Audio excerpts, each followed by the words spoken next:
Seja bem-vindo ao canal Direito Simplificado. Eu sou a Raquel. E eu sou o Cadu. O tema de hoje é trabalho escravo contemporâneo, o agronegócio e as condições dos trabalhadores rurais.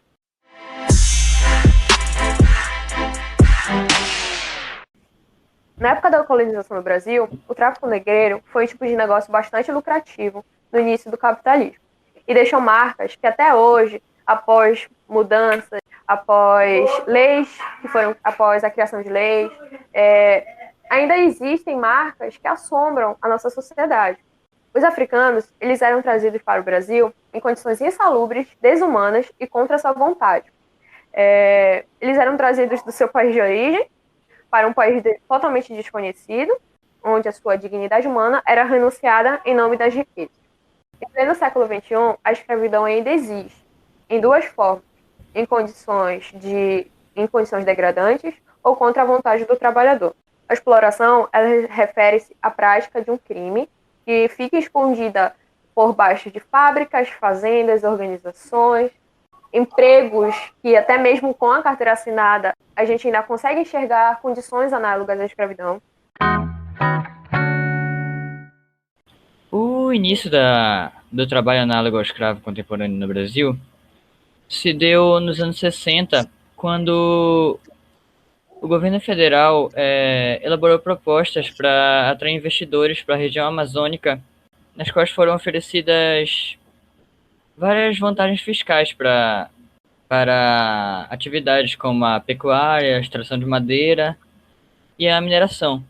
Entretanto, as condições de trabalho para a mão de obra buscada eram feitas em um cenário de superexploração e com longas jornadas de trabalho.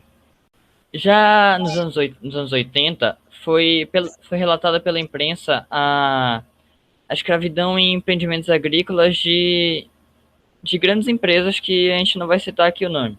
Mas se você quiser dar um Google, você acha rapidinho. Não vou nem dar dica.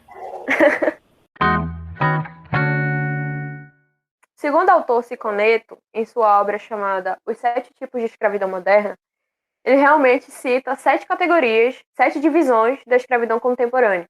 A primeira é a servidão, que o pagamento é através de uma alimentação precária, ou seja, a pessoa trabalha, não recebe salário no sentido real, né? No sentido dinheiro mesmo, não recebe, ela recebe apenas uma alimentação chamada alimentação básica, mas na verdade é uma alimentação precária, com jornadas super exaustivas, sem descanso, com locais insalubres para dormir e sem condições de higiene. A segunda categoria é escravidão por atuação política ou particular por meio de coação, ou seja, essa acontece através da captação de pessoas para o trabalho ilegal e forçado. A terceira e quarta, o autor trata sobre a exploração infantil e a prostituição infantil, que serão alvo dos próximos episódios.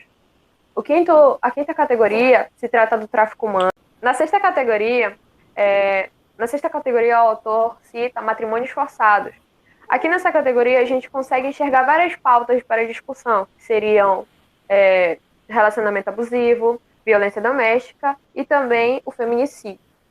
E a sétima categoria, por fim, seria a escravidão tradicional, que é a pessoa tratada como propriedade, que pode ser comprada ou vendida, renunciando os seus direitos fundamentais, seus direitos humanos, ou qualquer outro direito inerente a ela é renunciado e ela é tratada como um simples objeto. Isso serve para mostrar que o fenômeno da escravidão que nós geralmente estudamos não é um fenômeno pertencente apenas ao passado, como já disse no outro vídeo. Um ponto importante a se falar é que essas condições de trabalho estão proibidas bem explicitamente tanto na Constituição Federal quanto na Declaração Universal dos Direitos Humanos de 1948. Na Declaração Universal dos Direitos Humanos é possível encontrar nos artigos 4 e 23 a defesa das condições favoráveis ao trabalhador. O trabalho análogo ao escravo também é uma violação do princípio da dignidade humana, que é um princípio norteador do Estado Democrático Brasileiro, que inclusive está presente no primeiro artigo da nossa Constituição.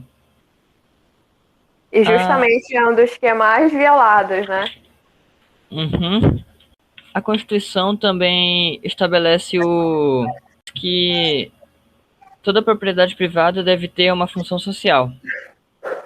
E que obviamente, as condições de trabalho forçado violam esse princípio. Até porque não é proibido você ter funcionários na sua fazenda, não é proibido você ter funcionários na sua lavoura, desde que você proporcione a ele direitos, um salário digno, condições de saúde mínimas, né, para que um ser humano consiga viver, né? Assim como diz o artigo 186 da Constituição, em que a função social é cumprida quando a propriedade rural atende os seguintes requisitos, e no caso, o requisito 4 é a exploração que favoreça o bem-estar dos proprietários e dos trabalhadores. Exatamente. É aquele negócio, você pode ter seus funcionários, mas desde que você proporcione o que está previsto em lei, né? E ao longo da história mais contemporânea do Brasil, houve várias tentativas falhas de erradicar esse trabalho escravo.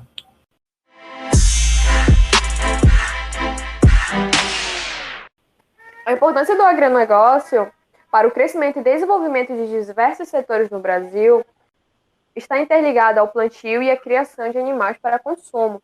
E é evidente que isso é bastante incentivado no Brasil, visto que o Brasil é um dos maiores produtores bovinos. O Brasil é um dos maiores produtores de soja.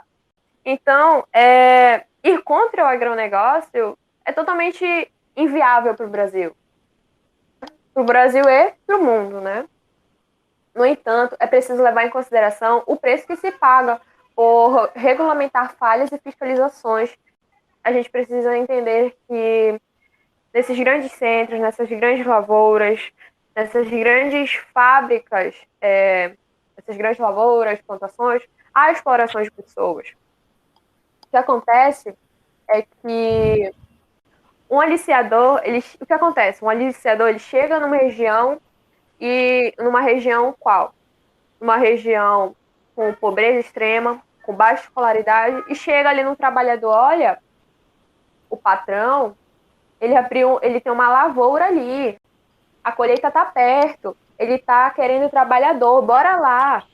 E o que acontece é que essas lavouras, elas são distantes, elas são isoladas, e o que facilita a não fiscalização e a não comunicação dessas pessoas com a sua família e outras coisas, e ela acaba ficando lá presa. Ela não pode mais sair, porque até ali ela já adquiriu uma dívida com o patrão, porque os aliciadores, eles chegam, não, eu banco o seu transporte, eu banco a sua alimentação. Aí quando o trabalhador chega lá, pensa que é só essa colheita aqui, depois eu volto para casa. Até ele pensa isso, o patrão já tá lá, olha, você tá com uma dívida enorme comigo, você só vai sair daqui se você pagar toda essa dívida. E esse ciclo vai se perpetuando. Além de muitas vezes a família do trabalhador é ameaçada. Exatamente. Que pai, que mãe, que trabalhador vai querer colocar em risco a vida da sua família, a vida dos seus filhos, né? Uma forma de perpetuar essa escravidão.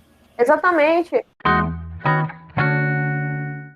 Segundo pesquisas, existem três fatos que corroboram para a manutenção desse cenário. É a impunidade, né? Como o Cadu disse, o agronegócio, os grandes produtores, eles eram bancados pelo governo. Eles eram...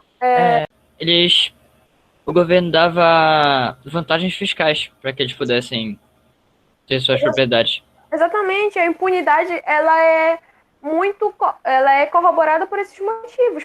Incentivos fiscais do governo, o difícil acesso, e isso acarreta na reincidência, que é o segundo ponto. Se eu não tenho impunidade, o que vai acontecer vai ser a reincidência. né? E essa impunidade ocorre apesar de toda a extensa legislação que cita os direitos trabalhistas. Exatamente.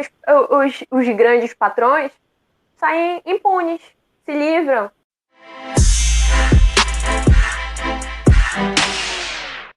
O Brasil, ele só veio reconhecer essas práticas no território nacional em 2003, durante o mandato do ex-presidente Lula. E então, após esse reconhecimento, foi lançado uma política pública para a eliminação do trabalho escravo, que foi chamado de Plano Nacional de Erradicação do Trabalho Escravo, o CONATRAI, em que o próprio Ministério do Trabalho atuava na fiscalização dessas lavouras para que a reincidência parasse de acontecer, né? A impunidade parasse de acontecer. Desde o ano da sua implantação, em 2003 até 2010, foram libertados 35 mil trabalhadores que viviam em condições análogas à escravidão. Para concluir, permitir que essa prática continue acontecendo seria negligenciar uma longa história de luta para o fim da escravidão e do reconhecimento de direitos humanos pelo mundo. Exatamente. Fica de reflexão para todos nós, né? Se você parar, sentar e olhar ao seu redor, você consegue imaginar inúmeros objetos que tem na sua casa, que tem no ambiente do seu trabalho, que tem na rua, que foram feitos através de pessoas que estão sendo exploradas, de pessoas que estão em condições análogas à escravidão. Fica essa reflexão, para que assim, a gente fica nessa reflexão, né? Para que nós possamos fazer diferente, para que nós possamos tentar mudar essa realidade. Eu sei que parece ser uma ideia ilusória demais, tentar mudar todo mundo, mas se a gente consegue mudar a situação de uma pessoa, a gente contribui muito para o mundo, porque é aquela frase, né? Eu não posso mudar o mundo, mas eu posso mudar o mundo de uma pessoa. Então fica essa reflexão, gente.